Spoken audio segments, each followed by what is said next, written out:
sa buong mundo. Sa ulo ng mga balita. Police official na naaktuhang gumamit ng illegal na droga nagpositibo sa initial drug test ng PNP Crime Lab. Inquest proceedings para sa nasabing opisyal isinagawa na sa Las Piñas City.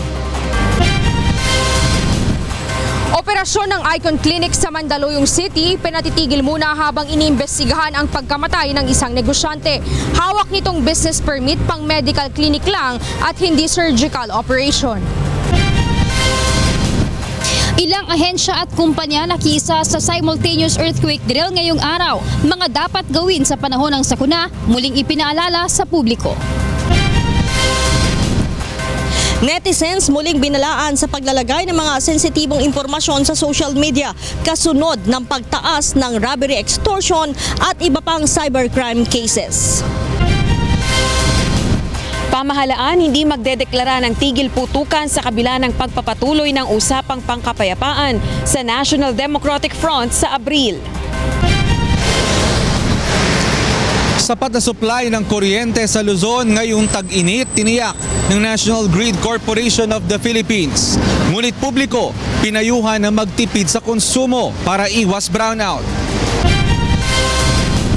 Fire safety campaign sa unang bahagi ng taon, itinuturing na tagumpay ng Bureau of Fire Protection. UNTV at iba pang mga grupong sumusuporta sa ahensya, kinilala.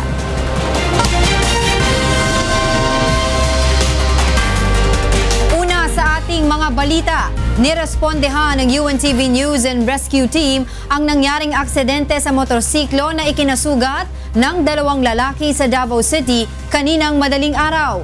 Ito ang balita ni Victor Cusare. Sugatan ng isang motorcycle rider at angkas nito matapos maaksidente sa tapat ng mall sa Davao City mag-aalauna ng madaling araw kanina. Kinilala ang mga biktima na sina John Paul Villafuerte, 25 anyos at Jecrael Peritos, 19 anyos. Pauwi na sana ang magkaibigan galing sa trabaho nang mabangga ang isa pang motorsiklo. Likay ko gamay. Bangga din may sakuan. Ngayang suga, hinay po kayo niya, walay signal light ba? Ang katong isa ka motor mo sulod daw diri sa GT na gasoline station para magpagasolina. Apan sa pag-abot niya diri sa tunga-tunga, niabot ang isa ka motor padulong aning diri banda sa may Mamay Road going to DMC. Nagtamo si Villafuerte ng gasgas sa 2 braso at pamamaga sa paa habang si Peritos naman ay nagtamo ng gasgas sa kamay at tuhod na agad namang nilapatan ng pangunang lunas ng UNTV News and Rescue Team. Matapos mabigyan ng first aid ay tumanggi ng magpadala sa pagamutan ang mga biktima. Ang mga pulis naman ang nagdala sa pagamutan sa driver ng nakabangga ang motorsiklo. Victor Cosare, UNTV News and Rescue, Davao City. Nagpositibo sa iligal na droga si Police Superintendent Lito Cabamongan sa initial drug test na isinagawa ng PNP Crime Laboratory. Si Cabamongan ay naaresto kahapon matapos maaktuhang gumagamit ng iligal na droga sa isang bahay sa Las Piñas City. Ito ang balita ni Lea Ilaga.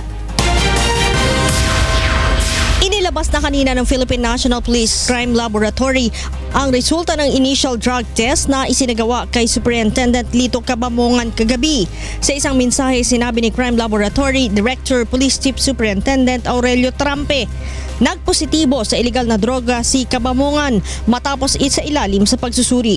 Si Cabamongan ay naaresto kahapon kasama ang 5 iba pa matapos maaktuhang nagpapat session sa isang bahay sa Everlasting Home sa Las Piñas City. Subalit paglilinaw ni Trampe, isasalang pa sa confirmatory test ang pulis bilang bahagi ng proseso. Malalaman ang resulta nito sa susunod na linggo. Kung muli ito magpupositibo, ay masasampahan ito ng administrative case na grave misconduct na tiyak na ikatatanggal nito sa serbisyo. Plano rin nilang isalang sa neuropsychiatric test si Cabamongan dahil sa umano'y pagsasayaw nito ng nakahubad sa harap ng maraming tao. at panghihingi ng libreng tiket sa mga sinihan para lang mag-yoga sa loob, batay sa reklamong isinampa nito lamang Marso. Sinabi rin ng PNP Crime Lab na pang 196 na si kabamongan sa mga pulis na nagpositibo sa methamphetamine hydrochloride o mas kilala sa tawag na shabu. Leia Ilagan, UNTV News and Rescue, Camp Crame. Nadagdagan pa ang mga complainant na nag-urong ng demanda laban sa mga suspect at pasimuno sa tinaguriang rent-tangay scam. Sinisisi rin ng iba sa kanila ang PNP Highway Patrol Group na umano'y pumilit sa kanila na magsampa ng kaso. Ito ang balita ni Roderick Mendoza. 7 complainant pa ang nag-atras ng kanilang demanda laban sa umano'y mga pasimuno ng rent-tangay scam. Sinisi pa ng ilan sa kanila ang PNP HPG Calabarzon dahil pinilit lamang umano sila na maghain ng demanda. Ito umano ang kondisyon ng HPG upang maibalik sa kanila ang mga sasakyang nabawi mula sa mga sospek. Pinuna naman ito ng piskal na humahawak sa kaso. Bakit nakalagay dito pinilit kayo ng HPG? Nailagay yung pangalan ni May Cruz? Hindi naman kayo pinilit. Ba't ganun ang inilagay nyo dito? Na lumalabas kasalanan pa ng HPG? Huwag kayong basta-basta gawa ng mga affidavits hindi ko naintindihan. Dinadala yan dito sa DOJ, hindi ito lokohan, seryoso ito. No, apparently, yung mga complainants na nagdi-decease, they are blaming the HPG for the filing of cases. So, in-explain ko, natural, nagreklamo kayo na nawawala yung mga sasakyan nyo and it ended up in the impounding area of the HPG, iimbestigahan ng HPG yan. Hindi naman basta pupunta sila ro, papakita lang ID, uwi na, dala ang sasakyan. Dismayado naman ang isa sa mga pulis na nag-imbestiga sa scam. Sayang ang effort namin dito, kami pa ang nagpakahirap tapos magdi-desist lang sila. Susuriin naman ng Department of Justice Panel at ng HPG ang pagbaliktad ng mga nagrereklamong car owners. Kung inconsistent yung explanation nila, sila nagpunta sa HPG, humingi ng tulong. Later on, sinasabi nila, pinilit sila ng HPG. Apparently, merong dyan, parang perjury dyan. Ayon naman sa isa pang nag-atras ng demanda, nabawi na niya ang kanyang sasakyan at ayaw na niya ng abala. May payo rin siya sa iba upang wag mabiktima ng ganitong modus operandi. Yung easy money talaga hindi dapat pinapatulan. Yun na lang yun kasi talagang risky. Muli ring naghain ng kontra sa laysay ang itinuturong mga utak ng scam na sina Rafaela Anunciacion at Tay Chicos Nambio. 17 demanda pa ang dapat sagutin ni Anunciacion hanggang sa susunod na pagdinig sa April 10. Roderick Mendoza, UNTV News and Rescue, Manila. Peligroso at may kaakibat na perwisyo kung di mag-iingat ang publiko sa paggamit ng social media. Ito matapos maitala ng PNP Anti-Cybercrime Group ang pagtaas ng kaso ng robbery, extortion sa bansa. Itong balita ni Leia Ilagan. Mahigit 100% ang itinaas ng mga nabibiktima at nagrereklamo bunsod ng mga malalaswang larawan at video na naglalabasan sa social media. Ayon kay PNP Anti-Cybercrime Group spokesperson, Police Superintendent J. Guillermo, mula 50 kaso noong 2015 ay umakyat ito sa 196 noong 2016. 10 kaso naman ang itinaas ng mga nabibiktima ng robbery extortion sa social media. Mula naman sa 30 kaso ng robbery extortion sa social media noong 2015 ay umakyat ito sa 40 noong 2016. Samantala, pang-siyam na kaso na ang sa basketballistang si Kiefer Ravena ngayong 2017. Bunsod nito ay nagbabala ang ACG sa mga patuloy na nanloloko sa pamamagitan ng social media na may katapat itong mabigat na parusa. So kung ang sentensya ng husgado ay 6 years to 12 years, pwede niyang patungan ng 1 degree, 12 years to 20 years imprisonment. Patuloy na paalala ng ACG sa publiko na huwag magbigay ng mga mahalaga at sensitibong impormasyon sa social media, lalo na sa mga taong hindi kakilala. Paghahinan ka ng very sensitive pictures or videos, huwag na huwag mong ibibigay basta-basta para hindi ka maging biktima. Dagdag pa ni Guillermo, lucrative o madaling pagkakitaan ang pangingikil gamit ang mga hubad na larawan at video ng mga biktima, kaya't marami ang mga nananamantala rito. Leia Ilagan, UNTV News and Rescue. Krame. Susunod sa Ito Ang Balita. Pautang para sa mga maliliit na negosyante kontra 5-6 lending scheme, inumpisa na ng pamahalaan. Programa para mas mapabilis ang online bank transactions inilunsad ng Bangko Sentral ng Pilipinas. Pamahalaan hindi magdedeklara ng tigil putukan sa kabila ng pagpapatuloy ng usapang pangkapayapaan sa National Democratic Front sa Abril.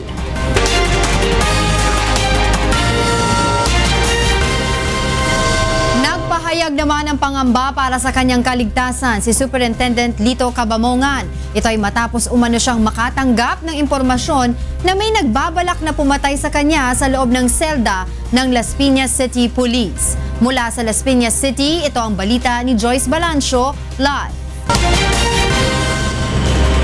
Yes, magandang hapon sa iyo, Angela. Sumailalim na nga ngayong araw sa inquest proceedings si Police Superintendent Lito Cabamongan matapos dumating na nga sa Las Piñas City Police ang resulta ng kanyang initial drug test mula sa PNP Crime Laboratory. Todo tanggi pa rin si Police Superintendent Lito Cabamongan na gumagamit siya ng bawal na droga. Ito ay kahit nagpositibo siya sa initial drug test na isinagawa sa PNP Crime Laboratory kagabi. Positive yung urine test nila, positive sila for methamphetamine hydrochloride, locally known as shabu. Iginiitre na naturang pulis na sasailalim siya sa independent drug test. Opo, ay hindi po ako positive. Hindi po kayo positive? Hindi po. Pag-independent drug testing po ba kayo? Oo, anytime. Kahit na magpatawag kayo rito. Muli rin itong nanindigan na sinetap lamang siya ng matataas na opisyal ng PNP Crime Lab. May impormasyon din anya siya na binabalak siyang patayin sa loob ng selda, katulad ng ginawa kay Albuera Leyte Mayor Rolando Espinosa Sr. Tumawag sa akin yung asset ko. Sabi niya, sir, mag-ingat ka dyan. Nag-a-apply sila ng search warrant. Papatungan ka. Itinanggi naman ng hepe ng Las Piñas Police na may ganitong plano laban kay Cabamongan. Hindi po ako papayag dyan. Ang concern po namin rito is yung security lahat ng mga detainees po rito. Na while in our custody, wala pong mangyayaring masama sa kanila. Ipinapaubaya naman ni Police Senior Superintendent Balunglong sa korte na hahawak sa kaso ni Cabamongan kung bibigyan ba nila ng bigat ang resulta ang binabalak na independent drug test ng suspect. Samantala, sinabi naman ng abogado ni Cabamongan na sisikapin nilang makapagpiyansa ang kanyang kliyente dahil bailable naman ang kasong paglabag sa Sections 13, 14 at 15 ng Dangerous Drugs Act. Handa rin anya sila magsumite ng counter affidavit kapag nasimulan na ang preliminary investigation ng kaso. Siyempre, yan ang pinaka-importanting karapatan niya. Yung temporary liberty niya, ma-enjoy niya. Dahil sa ngayon, restricted siya. Yung question nila natin, maaaring yung wrong judgment nila, maaaring kagad automatic sinabi kagad na siya ay andun because he was sleeping something or whatever. O baka naman talaga, hindi talaga nahuli sa ganon. Hihilingin naman ni Police Senior Superintendent Balunglong na mailipat sa Bureau of Jail Management and Penology Facility si Cabamongan. Ngunit habang nasa kustodiyan nila ito, ay titiyakin nila ang kaligtasan niya at hindi bibigyan ng special treatment. Si Cabamongan ay naaresto kahapon sa aktong paghit-hit ng shabu sa isang drug den sa Barangay Talon 4 sa Las Piñas City.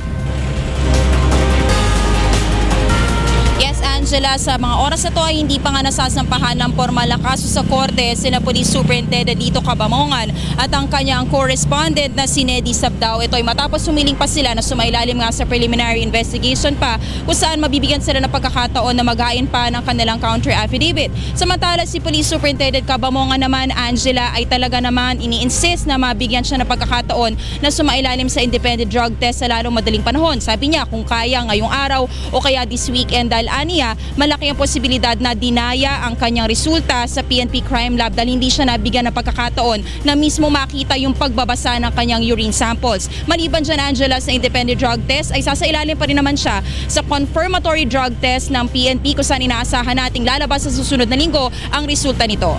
Angela? Maraming salamat sa iyo, Joyce Balancio, live na nagulat mula sa Las Piñas City. Walang nakikitang dahilan sa ngayon ng pamahalaan upang magdeklara ng tigil putukan sa New People's Army ayon kay Government Peace Panel Chair Secretary Silvestre Bello III. Ito ang balita ni Rosalie Coz. Natapatan ng pamahalaan ang planong pagdedeklara ng unilateral ceasefire ng mga rebeldeng komunista ilang araw bago ang muling paghaharap sa peace negotiation sa Abril. Ayon kay Government Peace Panel Chairperson at Labor Secretary Silvestre Bello, naniniwala sila na dapat mas pagtuunan ng pansin ang pagkakaroon ng pangmatagalang tigil putukan sa mga rebeldeng komunista sa pamamagitan ng pagpapatibay sa isang bilateral ceasefire agreement. Right now, there is no reason to declare a unilateral ceasefire because our president is more interested in obtaining a bilateral ceasefire agreement. Noong March 25, nagpalabas ng anunsyo ang Communist Party of the Philippines na magdedeklara ito ng kanilang tigil putukan bilang pagsuporta sa 4th round ng peace talks sa the Netherlands. Ang bilateral ceasefire agreement ang una sa agenda ng usapang pangkapayapaan at umaasa ang pamahalaan na isa ito sa magiging resulta ng muling paghaharap ng magkabilang panig. Gayunman, aminado si Secretary Bello na magiging mahirap ang diskusyon ng dalawa hinggil sa ilang usapin. Pinakamahirap dyan is yung issue of revolutionary tax at saka yung buffer zones. Kung saan pwede, hanggang pwede yung, yung pwersa nila at yung pwersa natin. Yun ang mga very sensitive issues. Tiniyak naman ng Government Peace Panel na nauunawaan nila ang ginagawang pagpapakita ng puwersa ng mga makaliwa.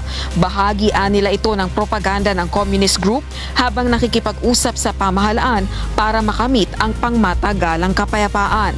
Rosa Licoz, UNTV News and Rescue, Malacanang. Posibleng questionin na ilang mambabata sa Korte Suprema ang usapin ng pagtatalaga ng mga barangay official sakaling makapasa ang probisyon na ito sa panukalang ipagpaliban muli ang barangay election sa bansa. Ito ang balita ni Nel Maribuhok. Dadaan sa masusing deliberasyon ang panukalang pagtatalaga ng mga opisyal ng mga barangay officials sakaling matalakay na sa lower house ang panukalang ipagpaliban ng barangay elections hanggang 2020. Ayon kay House Committee on Suffrage and Electoral Reforms Chairperson Sherwin Tugna, ito ang unang pagkakataon na matatalakay sa kanyang komite ang ganitong usapin. Pero yung issue naman ng appointing the barangay officials, numbering 336,000, I believe this is a novelty in our system of government. First time yata na mag-a-appoint. Posible rin anyang may kumuwestiyon sa Korte Suprema kung sakaling makapasa ang provision na ito at maging ganap na batas. Yung mag-a-argue niyan will say that to be able to amend the local government code, we should amend the Constitution first. Ngunit ayon sa election lawyer na si Attorney George Erwin Garcia, hindi naman kailangang amyendahan ng konstitusyon upang makapagtalaga ng barangay official si Pangulong Duterte. Kinakailangan lamang anyang idetalye ng mga mambabatas sa panukalang batas ang probisyon kung paano isasagawa ang appointment. There should be a law to prescribe for the manner of appointment because only Congress can do that under the Constitution. In the absence of any provision of that law, papasok ang administrative code now because administrative code is also a law. Nakatakdang talakayin sa pagbabalik session sa Mayo ang panukalang barangay polls postponement ni Surigao del Norte Representative Robert Barbers. Nel Maribuhok, UNTV News and Rescue, House of Representatives. Inumpisahan na ng pamahalaan ang programang magpapautang sa mga maliliit na negosyante. Layunin nito na maiwasan ang pangungutang sa 5-6 na may malaking patubo. Itong balita ni Ray Pelayo.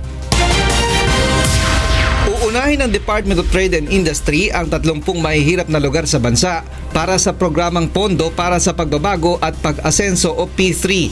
Ayon kay DTI Secretary Ramon Lopez, hinihintay na lamang nila na ilabas ng Finance Department ang paunang pondo na 1 bilyong piso. Sa ngayon ay nag-abono muna ng 118 million pesos ang isang pribadong korporasyon para maumpisahan na ang programa sa Occidental Mindoro, Tacloban at Sarangani. Kailangan lamang ay miyembro ng isang organisasyon ang gustong mangutang gaya ng vendor. Mabilis maka-loan, hindi mo kailangan mag-fill up ng mahabang papel at walang collateral. Ayon sa kalihim, 2 hanggang 2.5% lamang kada buwan ang ipapataw na interes sa uutanging halaga. Mas mababa ito kumpara sa 20% na interes sa 5-6 scheme. Parang microfinance din yan. Sa 5,000, pag nakabayad ka, pwede ka namang hiram ng mas malaki. Gagawa naman ng sistema ang DTI upang hindi maubusan ng pondo para sa programa. So in the future, meron din tayong ganyang system that will tell whether the borrower is a manunuba or masipag magbayad. Kapag nagtagumpay ang P3 ay 1 bilyong pondo ang ilalaan ng pamahalaan sa bawat rehiyon sa bansa. Ray Pelayo, UNTV News and Rescue, Quezon City. Inilunsad ng Bangko Sentral ng Pilipinas ang isang sistema para mas mapadali ang mga online bank transaction ng mga consumer. Itong balita ni Aga Kaakbay. Nilagdaan na ng Bangko Sentral ng Pilipinas at mga kinatawan sa iba't ibang mga bangko ng bansa ang Payment System Management Body Charter at pagbuo ng PesoNet at InstaPay. Ayon kay Bangko Sentral ng Pilipinas Deputy Governor Nestor Espinilla, ito ay magpapabilis sa mga online transaction ng mga consumer sa mabisa at ligtas na paraan. Ito ay para sa pangkalahatan. So kahit ano yung bank account o kaya tinatawag nating electronic wallet account, pwede kang magbayad kahit kanino. Ayon pa kay Espinilla, malaki rin ang maitutulong ng bagong sistemang ito sa paraan ng pagpapadala ng sweldo ng kumpanya sa mga empleyado nito. Ang isang kumpanya gusto niyang bayaran yung sweldo ng mga empleyado, magbibigay lang siya ng instruction sa kanyang bangko na yung sweldo ipadala sa lahat ng mga empleyado kahit ano pa yung mga bangko nila. Malaki din anya ang maitutulong nito sa paraan ng pagbabayad ng buwis at mga permit sa gobyerno. Mula sa iyong private account ay direkta ka nang makababayad sa government bank account kaya hindi ka na kailangang pumila pa. Dagdag pa ni Espinilla, maaari na din itong magamit na makapagbayad ng pasahe sa MRT o toll gamit sa pamamagitan ng mobile phone at bank cards na konektado sa iyong bank account. Tinatayang mag-uumpisa ang proyekto sa katapusan ng third quarter ng 2017. Aga Kaakbay, UNTV News and Rescue, Bangko Sentral ng Pilipinas.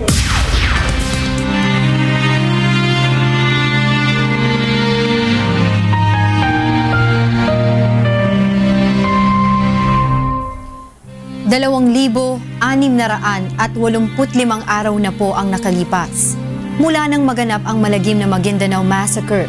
Ngunit hanggang ngayon ay naghahanap pa rin tayo ng katarungan sa mga biktima ng malagim na krimen. At sa tila madilim na hinaharap ng kaso, hindi po bibitiw ang UNTV sa labang ito hanggang makamit ang katarungan hindi lamang para sa aming 4 na kasamahan kundi sa lahat ng mga biktima ng karumal-dumal na pamamaslang. Susunod sa ito ang balita. Sapat na supply ng kuryente sa Luzon ngayong tag-init, tiniyak ng National Grid Corporation of the Philippines. Ngunit publiko, pinayuhan na magtipid sa konsumo para iwas brownout. Fire safety campaign sa unang bahagi ng taon, itinuturing na tagumpay ng Bureau of Fire Protection. UNTV at iba pang mga grupong sumusuporta sa ahensya, kinilala.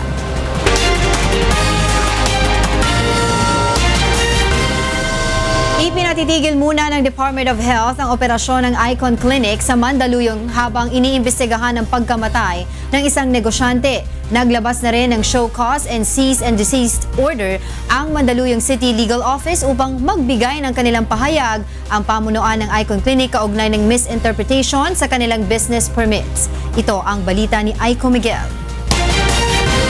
Multi-organ failure ang sanhi ng pagkamatay ng 29 anyos na negosyanteng si Cheryl Saturnino. Ito ang lumabas sa isinagawang autopsy ng PNP Medico Legal. Doon po sa result ng Medico Legal na autopsy nila, ang nakalagay kasi doon is multiple organ failure secondary to complications of cosmetic surgical procedure. Pero awaits pa rin po kami ng result ng tissue samples niya na pinadala sa histopathological examinations. Bunsod ng insidente, ipinatigil muna ng DOH ang operasyon sa Icon Clinic habang isinasagawa ang investigasyon. Bukod sa investigasyon sa medikal na aspeto, isa rin sa sinisilip ngayon ng Mandaluyong City ang maling deklarasyon sa business business permit ng naturang medical facility. Ang kanilang permit lang is for a medical clinic. Taliwas dun sa mga nakita natin sa news tsaka sa reports, nag-conduct sila ng mga surgical procedures. Kahapon ay nag-issue na ang Mandaluyong City ng show cause and cease and desist order sa Icon Clinic. Para una, pag-explainin sila sa loob ng 72 hours patungkol doon sa mga nakita namin na mga alleged misrepresentations. Diba? Yung gaya nung sa medical clinic sila pero nag-function sila ng na ambulatory clinic. Isang special investigation task group na ang binuo upang mapabilis ang investigasyon. Ayon sa hepe ng Mandaluyong City Police, hinihintay na lamang din nila ang sagot ng mga doktor na nagsagawa ng operasyon kay Cheryl. Maging ang resulta ng histopathological examination o mas detalyadong pagsusuri sa naging dahilan ng pagkamatay ni Cheryl. Isa ito sa magiging basehan sa pag-usad ng investigasyon sakaling mapatunayan na nakapagpabaya ang plastic surgeon, anesthesiologist at 3 nurse na kasama sa operasyon, mahaharap ang mga ito sa kaso. If indeed a negligence is committed, then the possible case that can be filed against the doctors is the what we call the reckless imprudence resulting to homicide. This is under the revised penal code. Aiko Miguel, UNTV News and Rescue, Mandaluyong City. Sa iba pang balita, iba't ibang senaryo ng malakas na lindol ang isinagawa sa iba't ibang probinsya kasabay ng isinagawang National Earthquake Drill ngayong araw. Ito ang balita ni Gladys Tuabi. Sentro ng isinagawang first quarter nationwide simultaneous earthquake drill ang probinsya ng Cebu. Idinaos ang drill sa mga matataong lugar sa Sugbo gaya ng ospital at Capitol grounds. Ipinakita dito ang paraan ng pagresponde at mga dapat gawin ng mga Cebuano sakaling tumama ang magnitude 7.8 na lindol. Ilang senaryo rin ang ginawa gaya ng mass casualty incident, high-angle rescue at collapse structure rescue. Mayroon ding fire suppression, vehicle extraction at air evacuation na maayos namang narespondihan ng emergency teams. May communication exercise rin sa 51 lugar para maituro ang mga dapat gawin sakaling bumagsak ang linya ng komunikasyon sa panahon ng lindol. At itong mga gawain ito ay napaka-importante upang sa tunay na lindol, alam na nila yung kanilang mga gawain. Pero sana ito ay hindi lang minsan gagawin o ulit na gagawin para mas maging sanay. Daan-daang empleyado rin ng 2 malls sa Davao City ang nakiisa sa earthquake drill. Ginamit pa ng Air Force ang kanilang chopper para maibiyahe sa ospital ang mga sugatan. Sa evaluation ng Department of Civil Defense, handa ang Davao Region sa posibleng pagtama ng malakas na lindol sa lungsod. Kasi ito po yung natin campaign sa Davao Region, especially yung council members RDRMC, na to disseminate proper execution of duct cover and hold kapag may mangyari na earthquake dito sa Davao Region. Nakiisa rin sa drill ang mga empleyado ng isang mall sa Balanga, Bataan. Ngunit sa halip na lumikas ay tinuruan sila ng City Disaster Risk Reduction and Management Office ng First Aid Administration. Ito ay upang makatulong sila sa mga sugatan habang hinihintay ang pagdating ng responders. Dahil sila ang unang magbibigay ng mga pagresponde sa lahat ng mga ganitong uri ng disaster, lalo na nga yung earthquake. Gladys Tuabi, UNTV News and Rescue, Philippines. Binuksan na ngayong araw ang flood control structure at karagdagang vehicular lane sa bahagi ng Quezon Avenue. Ito ang balita ni Asher Cadapan Jr. Binuksan na ang karagdagang lane ng eastbound side ng Quezon Avenue na magsisilbi ring flood control project. Ang 2 dagdag na kalsada ay para sa mga sasakyang dumadaan mula sa Delta hanggang sa Scout Borromeo. Ayon sa Department of Public Works and Highways, inaasahang magpapabilis sa biyahe ng mga sasakyan ang proyekto. Makakabawas din ito sa mga pagbaha sa bahagi ng South Triangle. Partikular sa mga malubhang binabaha sa lugar ay ang Panay Avenue at Mother Ignacio Street. Sa ilalim po nito, 5x6 na drainage pipe. So malaking-malaki na yung drainage pipe dito. In fact, ang madadagdagan sa capacity nito is 123%. Sa ngayon ay inaasahan na lang na matapos sa Hunyo ng taon ang ikalawang yugto ng proyekto mula naman sa Scout Borromeo hanggang EDSA. Ito ay isa lamang sa mga proyektong isinasagawa ng DPWH para makatulong sa pagpapasaluwag ng daloy ng trapiko sa Metro Manila. Ilang kaalinsabay ng proyektong ito ay ang pagsasakatuparan ng bypass road sa EDSA, Pasig Marikina Revetment at ang Blumentritt Flood Interceptor Project. Asher Cadapan Jr., UNTV News and Rescue, Quezon City. Tiniyak ng National Grid Corporation of the Philippines na sapat ang supply ng kuryente sa Luzon ngayong tag-init. Ngunit panawagan nila sa mga consumer magtipid sa paggamit ng enerhiya para maiwasan ang brownout. Ito ang balita ni Monokson. Walang nakikitang magiging kakulangan sa supply ng kuryente sa Luzon ngayong tag-init ang National Grid Corporation of the Philippines. Sa kanilang pagtaya, mayroong mahigit 11,000 megawatts na nakahandang energy supply sa Luzon. Sobra ito sa inaasahang peak demand o pinakamalaking pangangailangan ng Luzon na aabot sa 9,870 megawatts. The power grid or the system demand for 2017 is practically no problem. So meaning it's okay. Bagamat may ilang planta pa rin nakatakdang magsagawa ng maintenance shutdown, sinabi ng NGCP na hindi naman ito gaanong makaaapekto sa supply dahil sa mga bagong bukas na power plant. Ngunit sa kabila ng malaking reserba, hindi pa rin matitiyak ng NGCP na hindi na magkakaroon ng brownout. These are number one based on projections, and number two, there are some factors that are beyond the grid's control. Kung dalawang malaking planta ang babagsak ngayong tag-init, maaari itong mauwi sa red alert. Subalit, hindi ito nangangahulugan na magkakaroon na ng brownout dahil nakaantabay naman ang malalaking establishmento na miyembro ng Interruptible Load Program. Ang Interruptible Load Program ang sagot ng Meralco sa kakulangan ng supply ng kuryente. Imbis na kumuha ng kuryente sa Meralco, sariling generator ang gagamitin ng mga establishmento upang mapalaki ang supply sa grid. Samantala, wala ring naiulat ang NGCP na magiging problema sa supply ng kuryente sa Visayas at Mindanao. Ngunit panawagan pa rin nila sa mga consumer na magtipid sa paggamit ng kuryente upang makaiwas sa brownout. Mon Hokson, UNTV News and Rescue, Quezon City. Plano ng Land Transportation Franchising and Regulatory Board o LTFRB na alisin na ang lahat ng lumang modelo ng pampasaherong jeep pagsapit ng taong 2020. Ito ang balita ni Aiko Miguel. Patuloy pa ring pinag-aaralan ng Land Transportation Franchising and Regulatory Board at ng iba pang ahensya ng pamahalaan ang planong Jeepney Modernization Program. Umiikot ang LTFRB sa iba't ibang mga lugar sa bansa upang ipaliwanag sa mga transport group ang kagandahan ng programa. Kanina tinalakay sa konsultasyon sa mga driver at operator sa Metro Manila at ibang bahagi ng Luzon ang iba't ibang problema sa sistema ng transportasyon. Ayon sa LTFRB, maraming mga bagay pa ang kanilang ikinukonsidera gaya ng pagsasaayos sa ruta ng mga jeep at ang pag-i-issue ng mga bagong prangkisa. Kinakausap din ng ahensya ang Office of the Transportation Cooperatives upang tulungan ang mga operator na makakuha sila ng mga bagong unit ng jeep. They are not aware how to go about it. Kaya nga on board ang OTC, Office of Transportation Co-op, to guide them kasi may capacity building. So paano magpatakbo ng co-op, ano ba dapat ang role ng co-op. Target ng LTFRB na maialis ang lahat ng lumang modelo ng mga pampasaherong jeep pagsapit ng taong 2020. I-scrap natin yung mga old jeepneys. At saka hindi lang jeepney, yung lahat ng mga pampublikong sasakyan na hindi compliant doon sa bagong guidelines.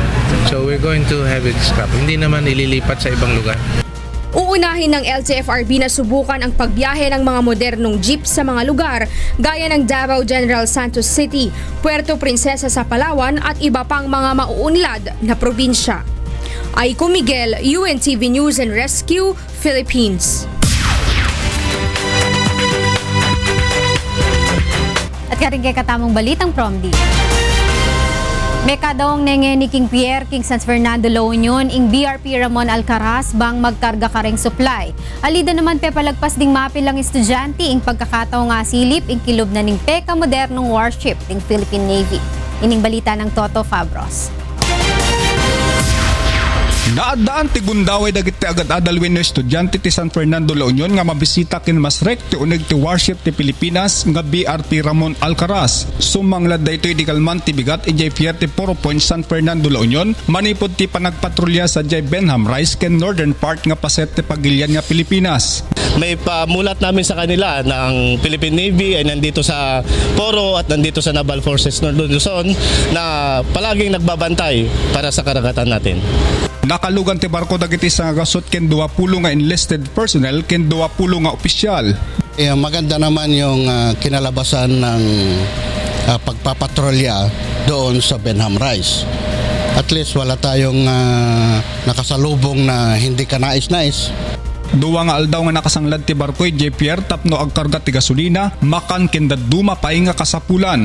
Agdama nakasign ti barko ti Naval Forces Northern Luzon. Regular daytoy nga agpatrolya ti seaboard ti Northern Luzon manipud Subic, Kasiguran, Aurora ken sadjay Benham Rice. Sigun kini Commander Jeffrey Nadugo, Commanding Officer ti Philippine Navy ti agdama ket orurayan dapay ti direktiba para ti sumarsaruno nga misyon da. Depende na lamang po sa headquarters ng Northern Luzon kung ano po ang instruction nila sa amin. But definitely, because this is already our area, ay malamang po na pababalikin po kami doon. Toto Pabros, UNTV, Damag, Ken Salakan, La Union. Nagsagawa lang motorcade ding may git king aduang dinalang kababaihan king Nueva Ecija para king selebrasyon ng Women's Month. Samantala king Subic, Zambales naman, metong apauing ating bayat 15 kilos ing pekawalan daking dagat kay bat ng kinayap king kayang sugat ay kuha na anyang nilabasang paruminggu. Ining report ng Danny Munar. Mahigit 200 mga kababaihan na mula sa iba't ibang ahensya ng pamahalaan ang nakiisa sa isinagawang motorcade sa Cabanatuan. Ito ay bilang bahagi ng pagdiriwang ng National Women's Month. Layo ng event na mabigyang pagpapahalaga ang kagalingan ng mga kababaihan sa lipunan. Sa susunod na taon, iba't ibang aktibidad na ang pinaplano upang parangalan ang mga natatanging kababaihan sa lalawigan. Itutuloy-tuloy natin ito upang palagi nating maparangalan ang mga kababaihan. Bahagi na rin po ng trabaho namin yung i-facilitate ngayon sa mga stakeholder kung ano talaga yung rights of ng kababaihan.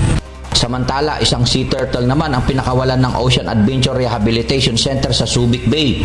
Ang pagong na may bigat na 15 kilo ay nakitang sugatan ng mga mangingisda sa baybayin ng San Felipe, Zambales noong Marso 14, 2017. Nung na-rescue yung turtle na to, merong nakalabas na tali out of its mouth.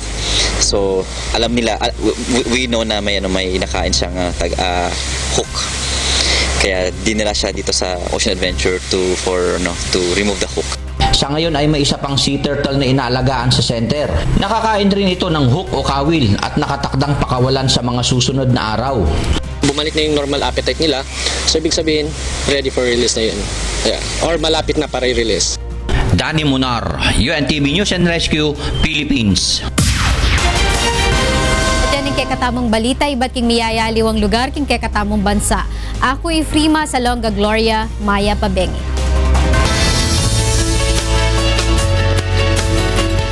Nakapagtala ng mas mababang bilang ng insidente ng sunog ngayong unang 3 buwan ng taon ang Bureau of Fire Protection. Kasabay nito, kinilala ng ahensya ang ilang mga katuwang nitong organisasyon kabilang ang UNTV News and Rescue. Ito ang balita ni Leslie Longbowen. Sa pagtatapos ng Fire Prevention Month ngayong Marso, ipinagmalaki ng Bureau of Fire Protection ang matagumpay na kampanya nito kontra sunog. Mula Enero hanggang Marso 2017, mahigit 2,000 insidente na sunog ang naitala ng ahensya sa buong bansa. Mas mababa ito ng 57% kumpara sa datos ng unang 3 buwan noong isang taon na umabot sa mahigit 6,000. Tingin natin mas namulat at mas naintindihan ng ating mga mamamayan ang kahalagaan ng pag-ingat sa sunog. Kasabay nito, pinasalamatan at pinarangalan naman ng BFP ang mga naging aktibong katuwang nito sa pagsusulong ng kanilang adhikain. Isa Isa na rito ang UNTV News and Rescue. BFP and UNTV has been a long partner. So fortunately, nabigyan nila tayo ng pagkakataon na personally makapag-train tayo doon, and yung ating mga responders and also yung ating mga firefighters is to become a competent firefighter. Tiniyak naman ng UNTV na patuloy nitong susuportahan ang anumang programa ng ahensya para sa ikabubuti ng mamamayan.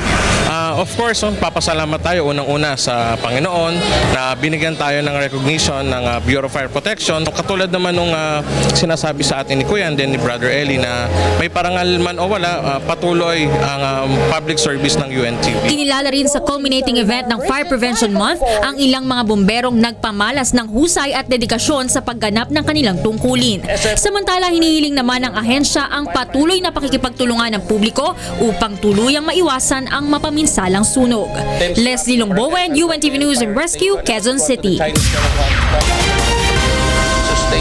At yan ang ating featured news ngayong gabi. Ako po si Talia Javier. Happy weekend sa inyo, Angela and Bernard. Maraming salamat, Talia, at yan ang naging kabuuan ng ating balitaan ngayong gabi. Aming nilahad ng buong katapatan kung paano naming nasaksihan. Happy weekend at maraming salamat sa pagsama. Happy weekend. Salamat sa opportunity. Kayo'y makapagtitiwala na ang aming nakita at narinig ang aming ibinabalita. Magandang gabi.